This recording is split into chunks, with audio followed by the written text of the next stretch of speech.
And welcome to the First Universalist Church of Rochester, where we are called to nurture the spirit and to serve the community, and where you do not have to play bassoon or trombone in order to be a member of our community, but we sure do appreciate it.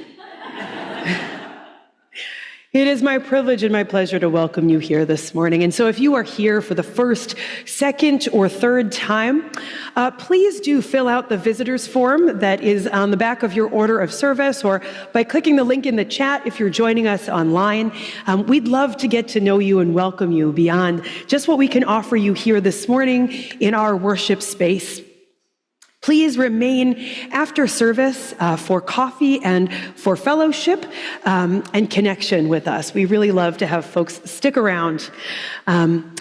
If you are looking to be a part of our welcoming ministry, I just want to give a major shout out to offering coffee hour with us.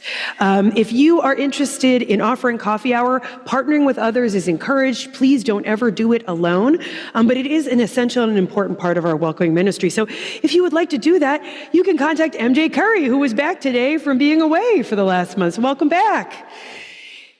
This morning, we have a couple of special announcements. So our first special announcement is from our Board of Trustees, and our President, Clinton Swingle, is going to come forward at this time and share some news with us.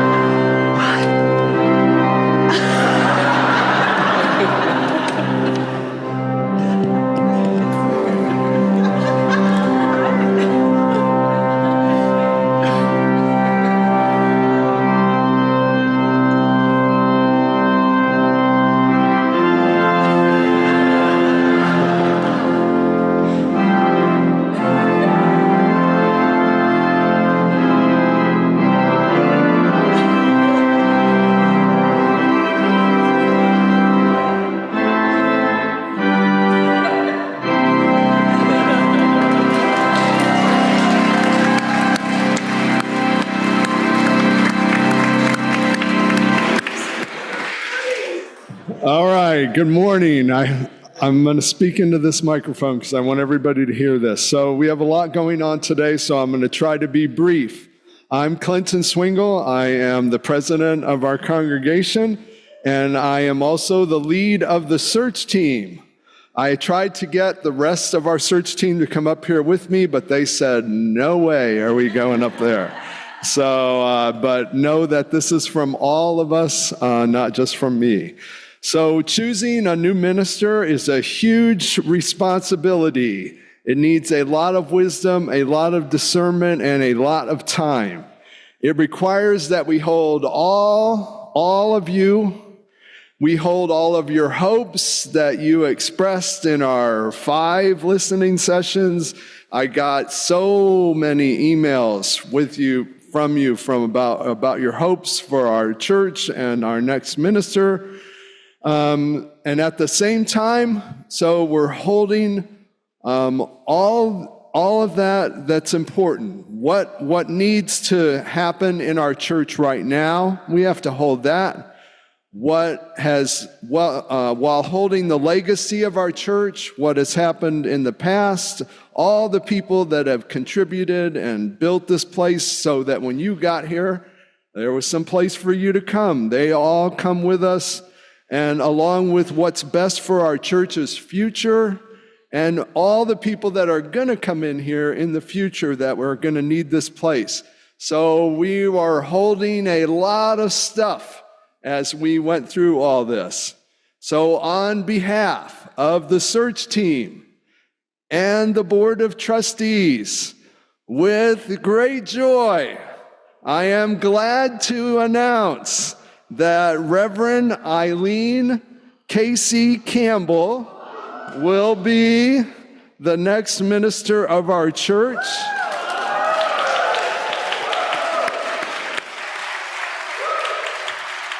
There she is with her beautiful family. I'm hoping the online people can also see that. Her contract will start August 1st. Reverend Eileen was the top candidate of all 5 of the search team. I got 5 Unitarians to agree on one thing. That was a big undertaking, you know. Also, she has the full support of all 7 members of our Board of Trustees. And we feel that she is the best candidate to meet all the desires and the hopes and the dreams of our congregation that were expressed during the listen session. So people involved, this was a big undertaking. It was not just me. I often wish other people were up here. But so let me thank them quickly. These are the people that you can thank, because it took a lot of people to get to this point where I was up here. So Catherine Mattice, she is here. Joy Lassesi, I think, is online. Shelley Adams, I saw her. And Jim Milch, that we were the search team, but definitely we could not have done it without these people who assisted a lot. Charlie Kortzel did our opening, da-da.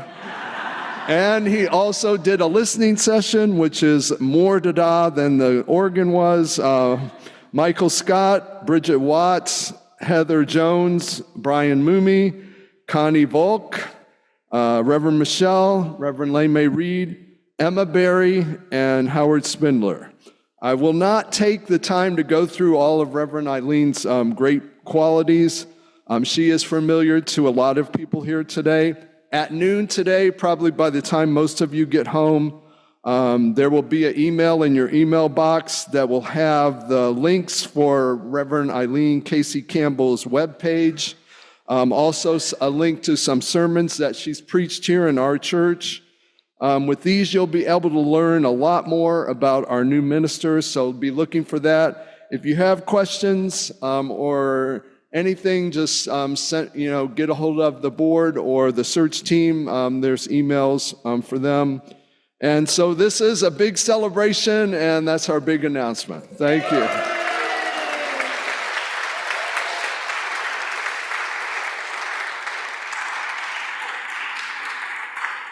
How awesome is this, y'all? How awesome is this? I will share with you that I called all of our central staff on Friday after discovering the news myself, and everybody was like, yes! So we're all really excited. I could not be more thrilled about this next chapter for you. What a fantastic minister to get to work with. And now, we have another special announcement. Maybe minus the organ. Is the organ going to come on for this one? I don't know. From Ann Rohde and Howard Spindler. Nobody happened to mention that sound effects were available. Just saying. Well, wow. We are a church that is on the move. We are a church with strong and effective leadership. Thank you, Clinton Swingle and that whole team. We are a church that embraces change, and even with all that is going on, we are no caravan of despair.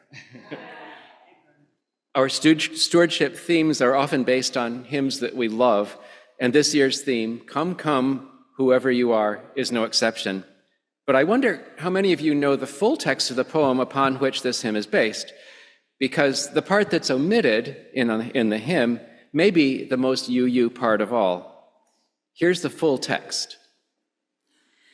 Come, come, whoever you are, wanderer, worshiper, lover of leaving, it doesn't matter. Ours is not a caravan of despair. Come, even if you have broken your vow 100 times. Come, come again, come. Well, I know that I often fall short of my aspirations to live in perfect concert with my UU values. I can also forget to attach files to emails, or forget to hit send, which happened twice in the last 3 weeks, by the way, or forget to pledge. There are thank you notes that I've written in my head that never made it onto the page, let alone into the mail. I am not perfect.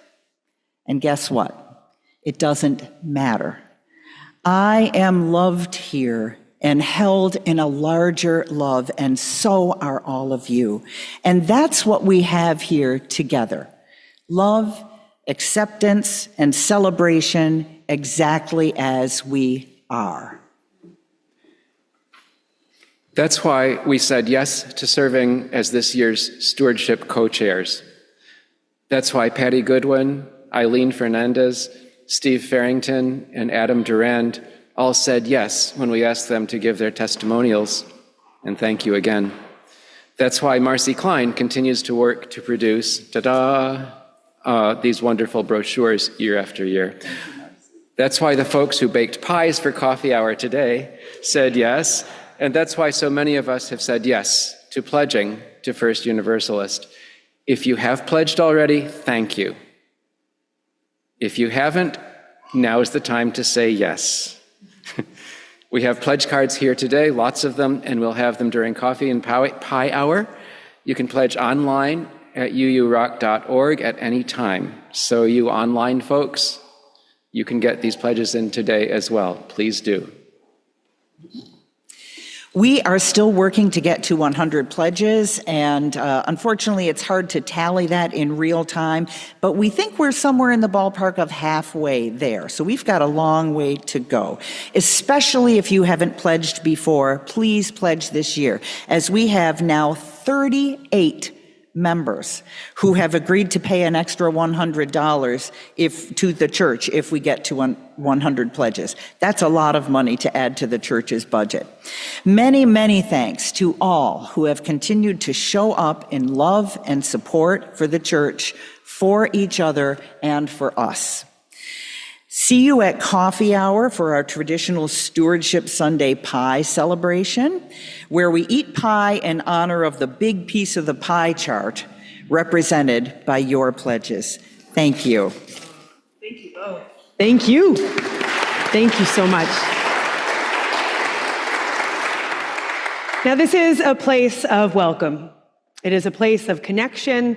It is a place where you can feel the love.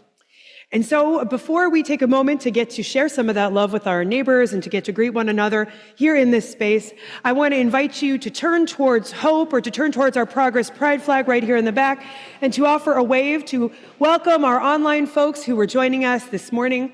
We're so grateful that you're here with us, wherever you are zooming in from, whether you are somewhere here in the Rochester area or somewhere else entirely. So if you are online, please pop into the chat and offer a greeting. And if you're here in person, please turn and greet your neighbor this morning.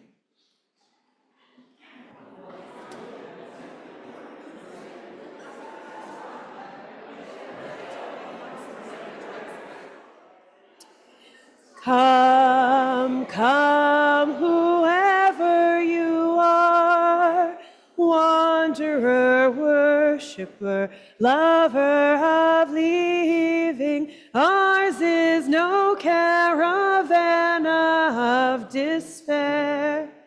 Come yet again, come. Please rise in body or in voice. Join us in singing. We're going to sing it once through, and then we're going to sing it twice in the round. This side, which has most of the choir, will begin. And then we'll join in with this side over here. So please join us in singing once all through together and then twice in the round.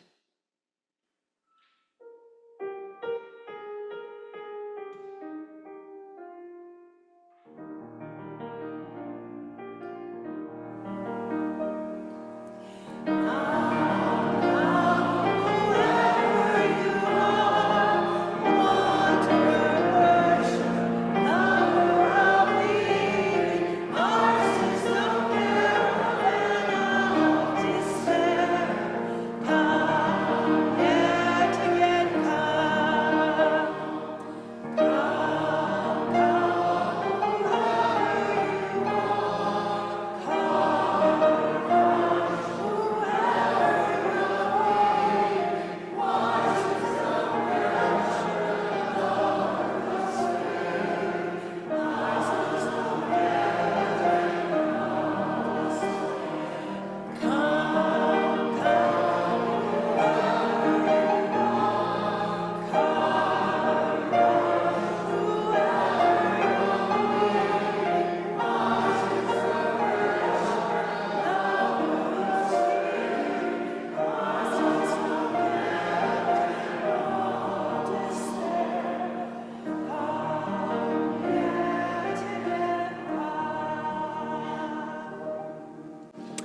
Beautiful. Please be seated. Come, wanderer. Come, worshiper. Come, lover of leaving. Come, fearful. Come, anxious. Come, grieving. Come, joyful. Come, excited. Come, even though you've broken your vows 100 times, 1,000 times. Come. Come here into this space just as you are. And you are loved here. Come. Let us worship together this morning. As Anne and Howard come forward to light our chalice at First Universalist, and you light a chalice in your own homes. If you're joining us online, please join me in our chalice lighting words spoken in unison. May we be a people of welcome, here to grow in heart and mind and spirit, and may we reach out to serve our community. Please rise in body or in voice for our affirmation of faith, followed by our sung offering. Love is the doctrine of this church. The quest for truth is its sacrament, and service is its prayer. To dwell together in peace, to seek knowledge in freedom, to serve humanity in fellowship, to the end that all souls shall grow into harmony with the source and meaning of life. Thus do we covenant with each other and with all. What we need is here.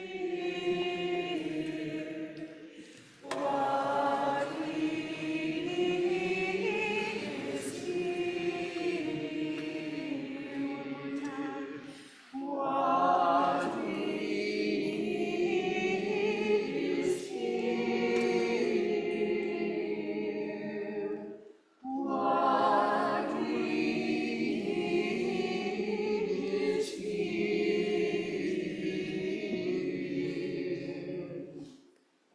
Beautiful. Please be seated.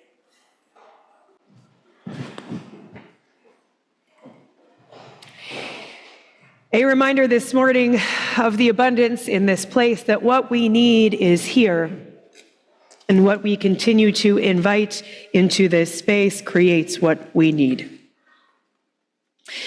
We make a path for those who have yet to enter our doors through our generosity.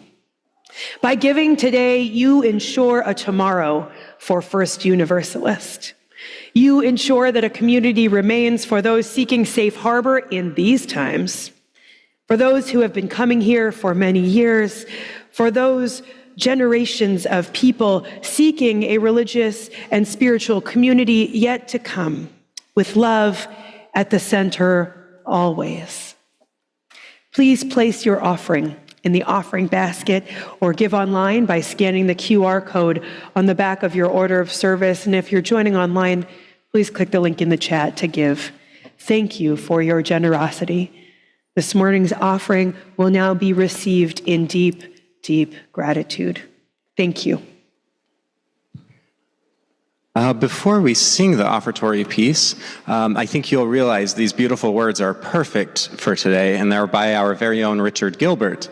And while it was a perfect fit for the service, it turned out not to be so perfect that he couldn't be here today. So he sent a little note. He says, Dick Gilbert wishes to apologize for his absence today when his words are the text of our offering.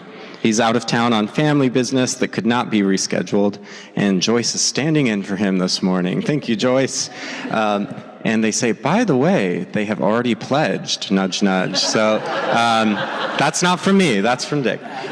We also have the pleasure of this beautiful music was written by Carrie Radcliffe, who is a friend of the Gilberts and is also here today. So thank you, Carrie, for the beautiful music as well.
So beautiful.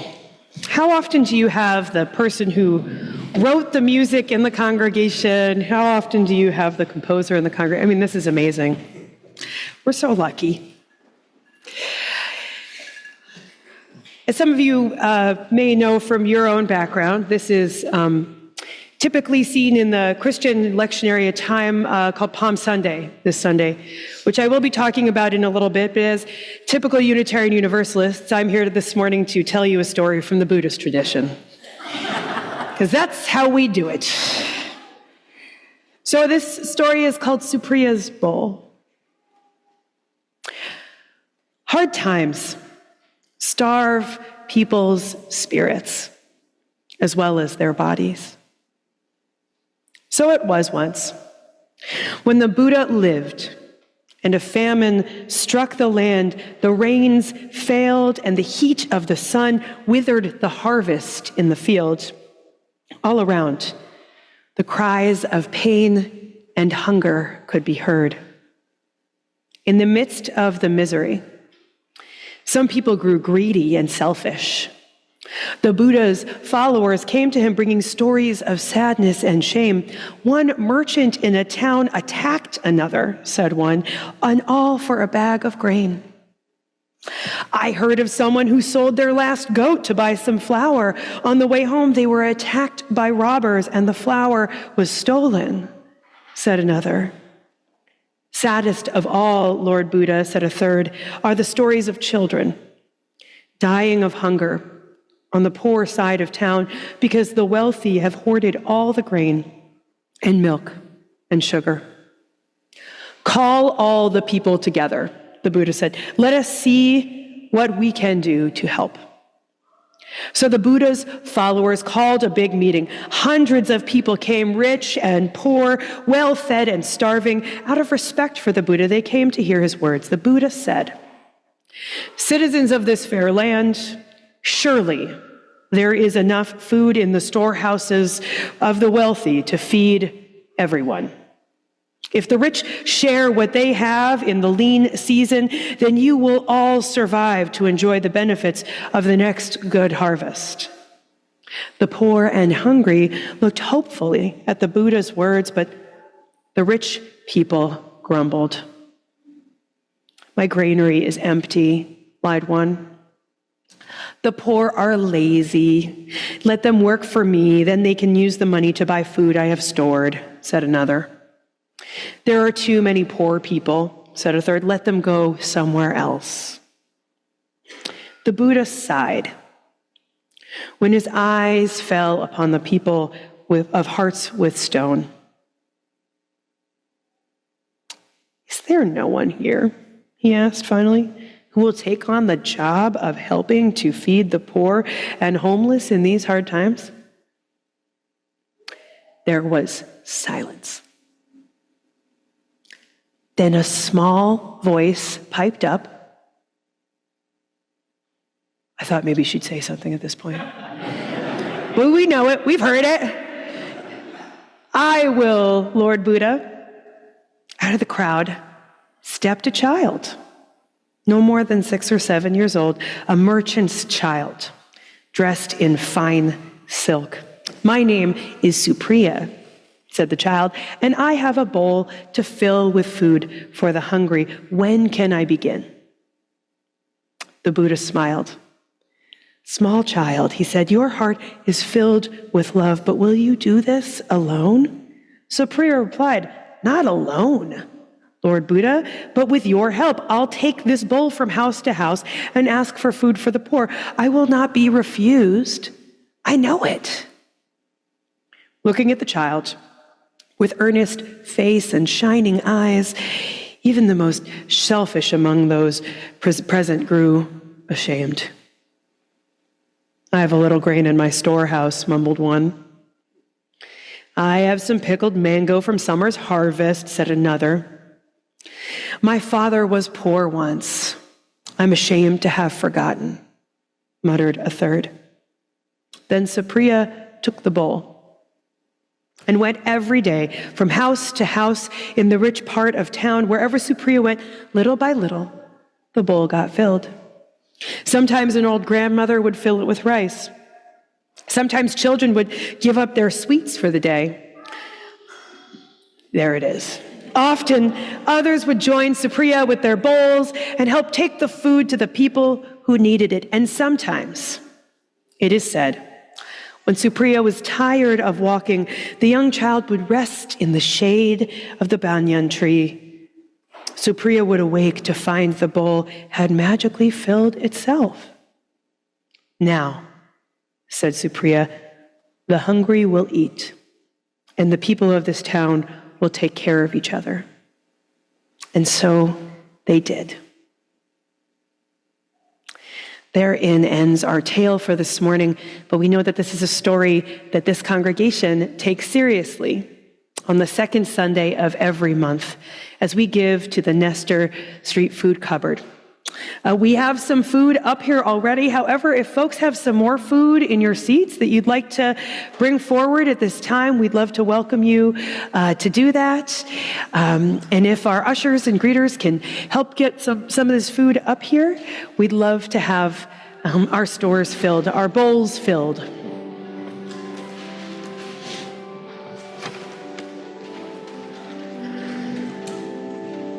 Welcome back. Yeah, of course. Thank you. Ooh, vulas.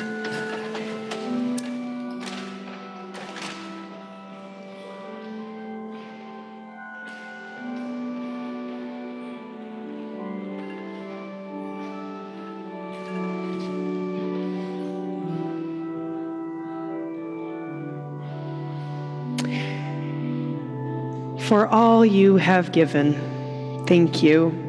And for this continued relationship for our neighbors, thank you. As we join in singing our doxology, if we have any children who would like to make their way up to the child care room, that is a great time to do so. But let us join in singing our doxology as we prepare our hearts for joys and sorrows this morning.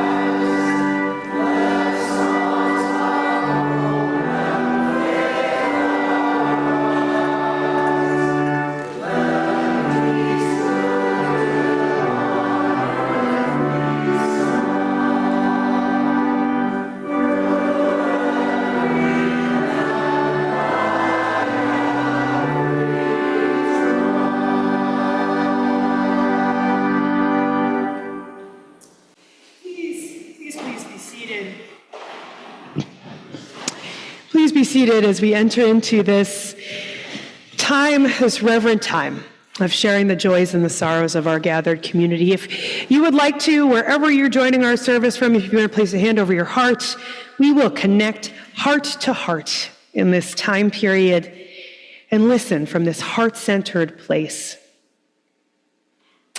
We know so much is going on in our world today, and if you have joys or sorrows to share on behalf of our local, national, global community, you are truly encouraged to do so today and into the future. We are holding so much in these hearts.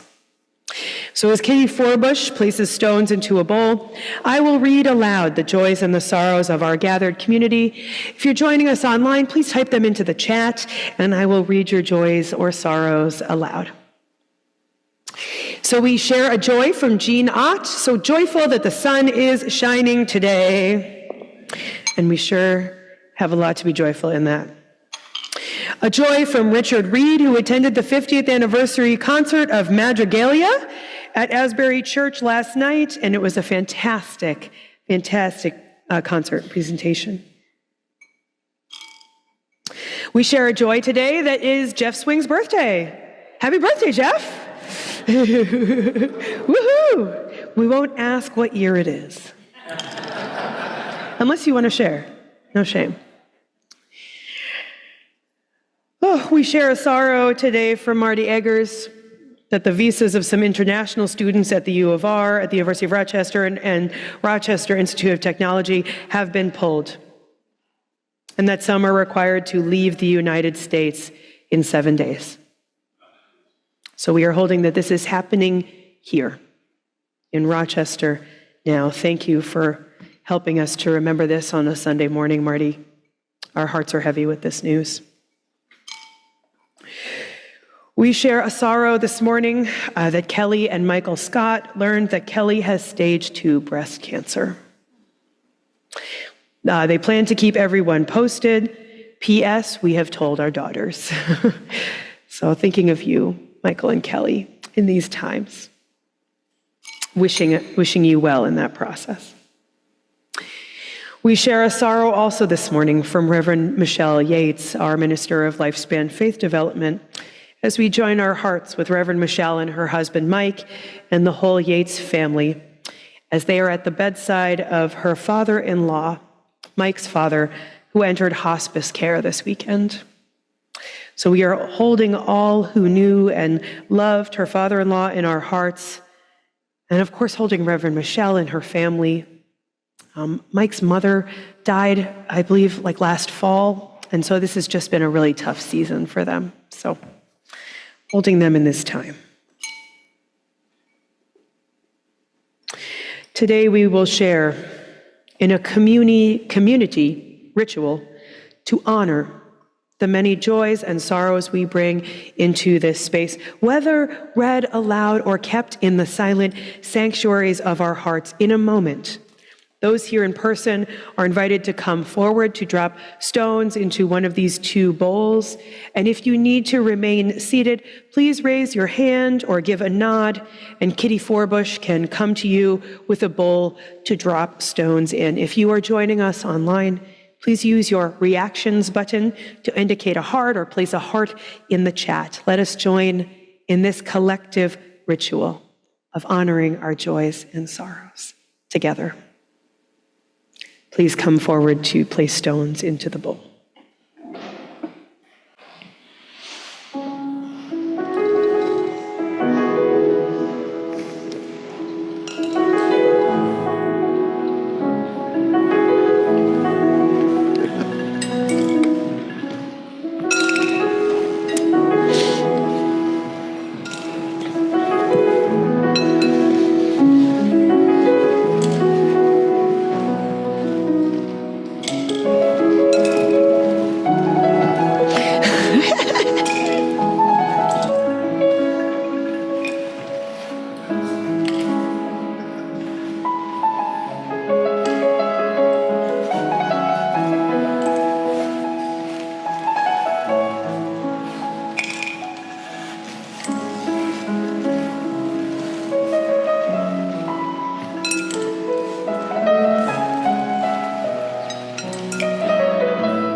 May all be held in the heart of love. Dear ones, I want to invite you into a time of prayer and meditation with me. So get comfortable in your seat. Take a moment to take a deep breath in and out. Allow your body to settle, to roll your shoulders down or to remove your hands from the keyboard. to close your eyes, to soften your gaze.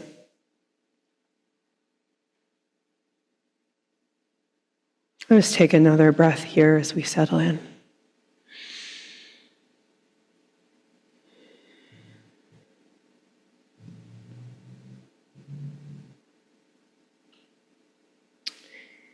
Spirit of love, we come to this space with hearts heavy with so much sorrow we are bearing witness to. Hearts heavy with anxiety about our country, about the future. Hearts heavy for those of us who are grieving, for those of us who are concerned about someone who is sick, for those of us who are healing. Hearts heavy.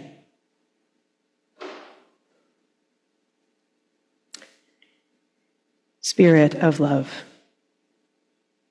that connects and binds us all to one another and to all of creation. Show us a way.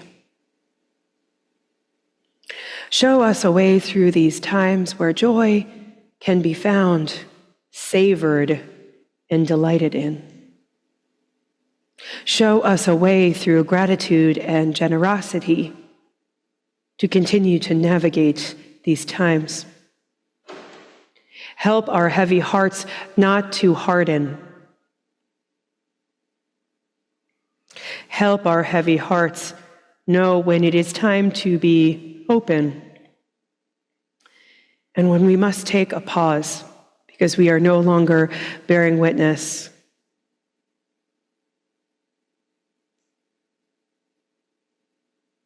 Help us to feel the feelings that come. Help us to be softened by the voice of a child.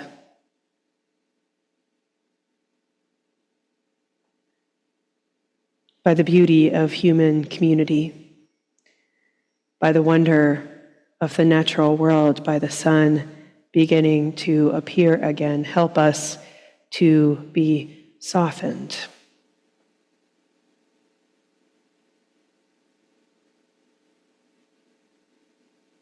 Let us continue to embrace gratitude, generosity, joy, and delight where it may be found. Let us savor it and allow it to fill our bodies, our minds, our hearts. Not as a way of escape, but as a way to keep on living.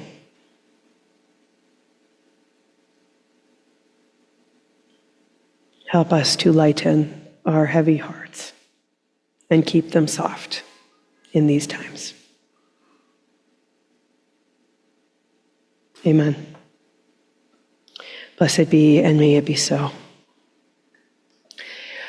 And as we join in some silence together, let us hold in our hearts moments of joy, gratitude, and generosity that have continued to sustain us in these days.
As we return from our private meditations, let us sing a hymn to open the hearts.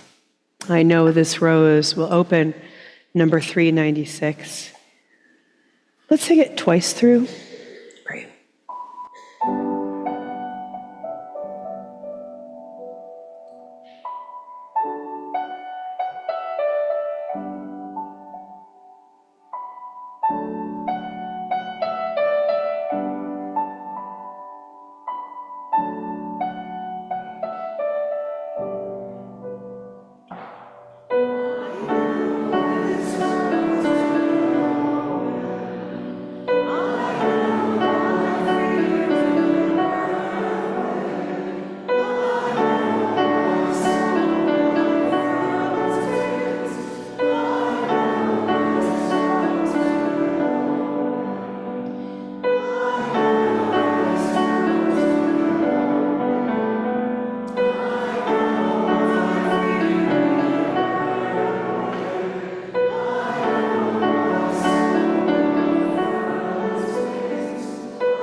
Prepare ye the way of the Lord.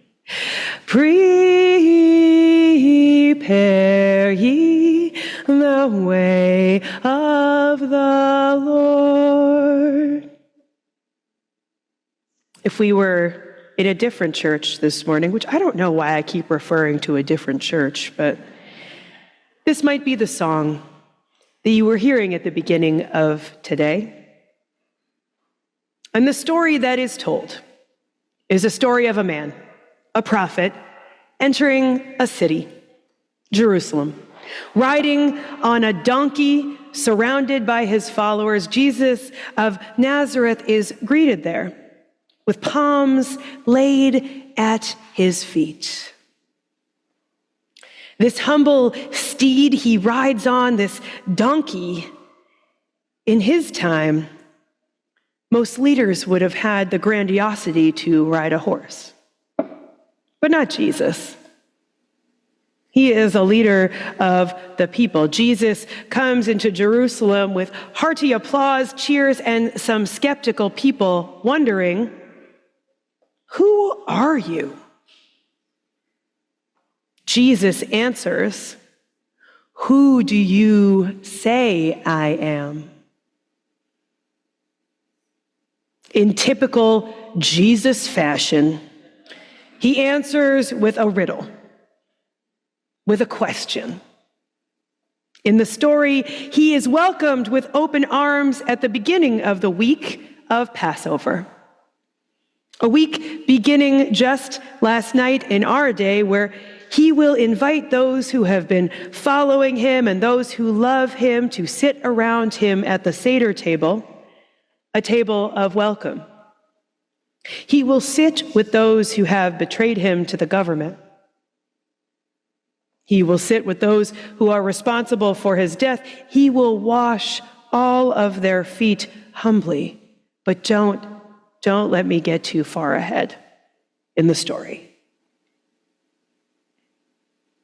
It is not lost on me that we are speaking of a Palestinian Jew entering a Palestinian city, that we are speaking of a place that is so central to us these days. And though this morning it is not necessarily about the place, I would be remiss in my duties to not acknowledge this, because if you were in another church, perhaps this would go unacknowledged. But in this church, we do not dismiss that Jesus was a Jewish man, that many of his teachings were influenced and also seen in contrast to the teachings of his time. As many of our congregants and our community members prepare to celebrate Passover, at a time when anti-Semitism is on the rise, at a time when Christian nationalism forgets where Christianity came from in the first place, at a time when we have to sit around the table and tell the stories again, stories of liberation. Share the food. If you'd like to join us, we will be having a Seder this Monday at 5. I want to invite us this morning to focus on the people that lay the palms at his feet, because I don't really think it's helpful to always tell these stories from the leader's perspective.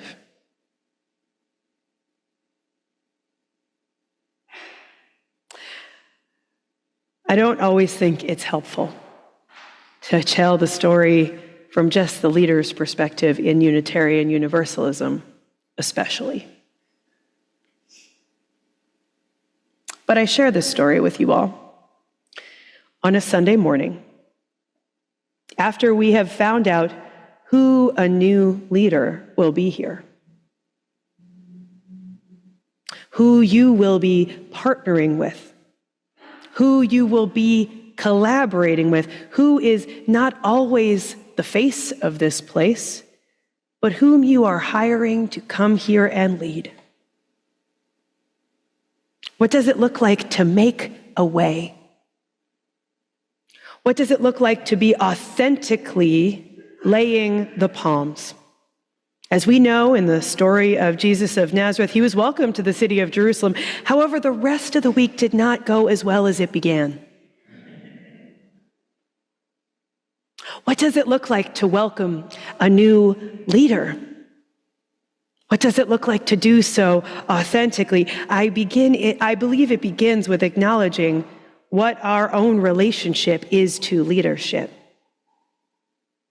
I believe it begins with gaining clarity around who we are in relationship to leadership and in relationship to authority. Many of us may relate in this story later on in the week to the disciples who resisted the oppressive leadership that eventually killed Jesus.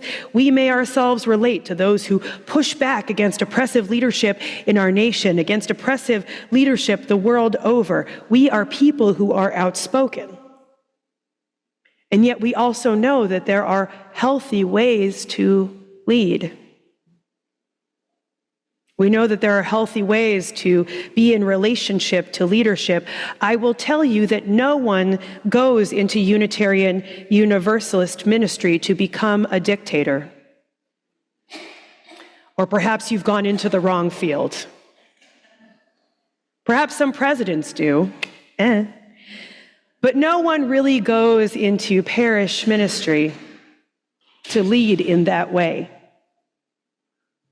There may be some ways in the beginnings of our careers where we come out of seminary fully armed with the knowledge of all that we have studied, and we might not be the best listeners to the people. Let's be real about that. But the question still remains, who are you? Who do you say that I am? This church has a lot to say about who a minister could be. And though I will say I do not believe that Reverend Eileen has the capacity to walk on water, nor to multiply loaves and fishes 5,000-fold, she's a very good cook.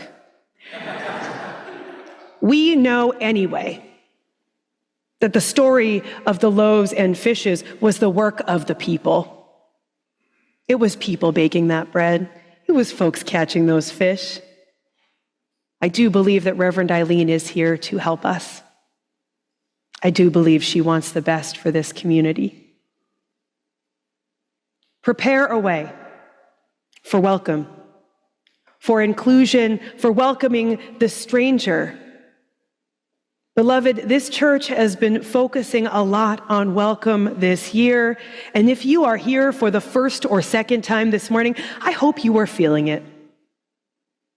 And I hope that those of us who have been here for a long time can recognize what our role is here. We are called towards a generosity of spirit, not just in what we give, though it is in what we give.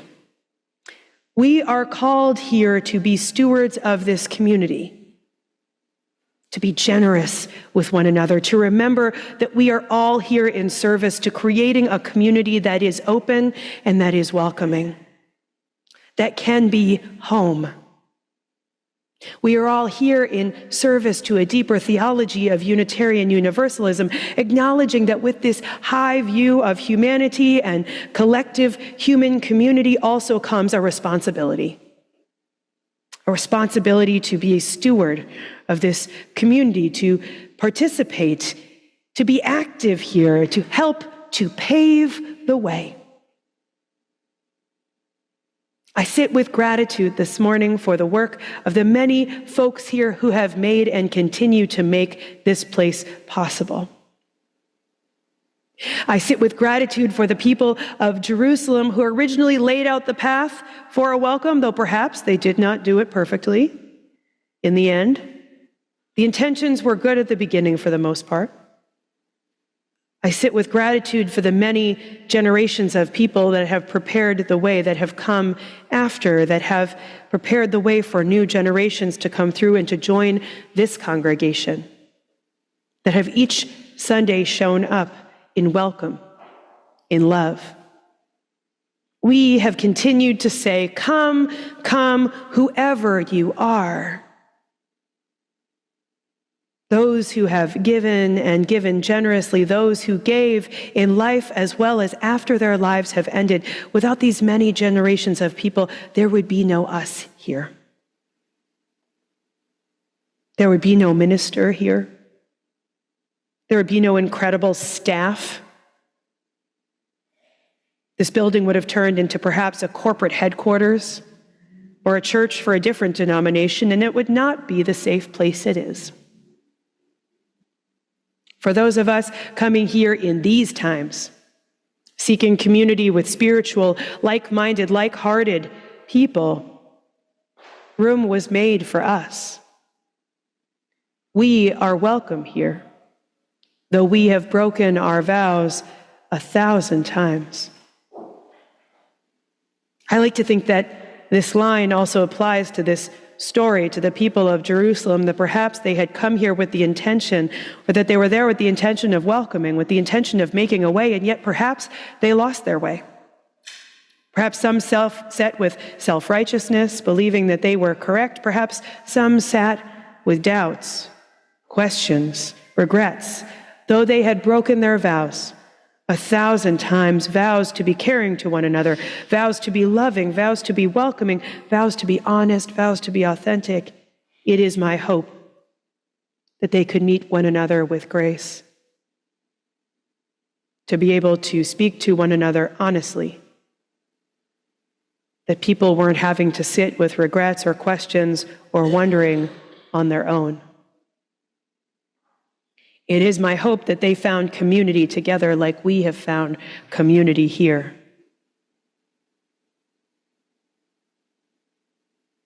As this community continues to prepare a way for new people, for new ministers, it is my hope that we can continue to sit with the question, who are we? And that we can continue to ask the question to our community, to our city of Rochester, to those around us, who do you say we are?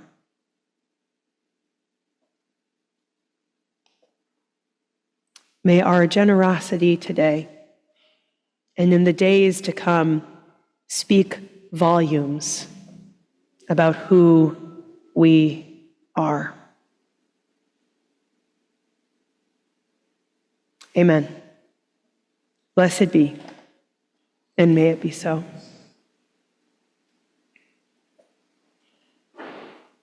As we celebrate gathering As we celebrate gathering together as a community this morning, as we celebrate gathering this week, as many people in our community and in our congregation will be sitting around the Seder table, let us sing our closing hymn this morning, hymn number 349, We Gather Together.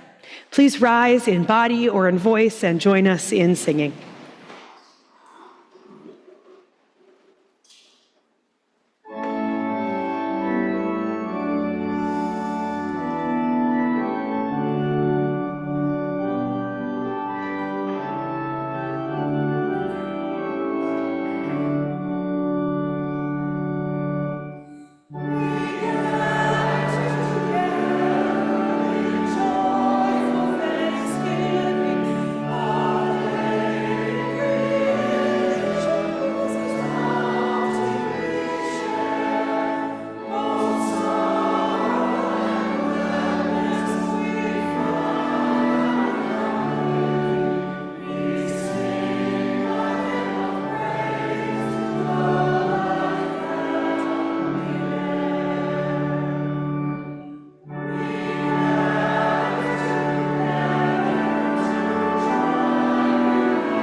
Please remain standing as we extinguish our chalice flame this morning.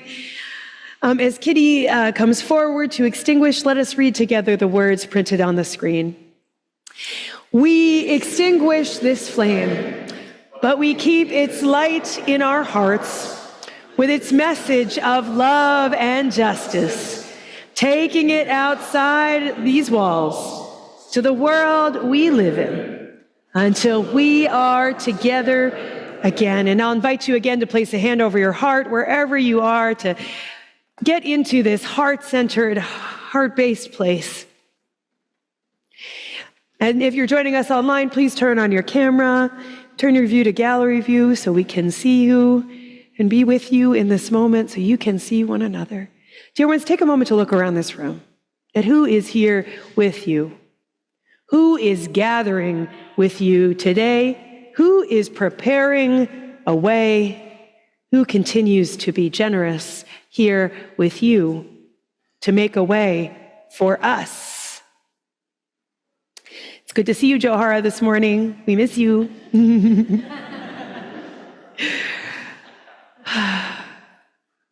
Dear ones, who do we say we are? We are here, strengthened by one another. We are here, a people of generosity. We are here in downtown Rochester. We are here. Who do you say we are? Whatever your answer, I hope that you know that you are loved. And that this morning, as every Sunday morning is a reminder that you are loved. And that you may go and be that love to those you meet in the moments, days, weeks ahead. And out of that love, let us eat pie. Amen? Amen.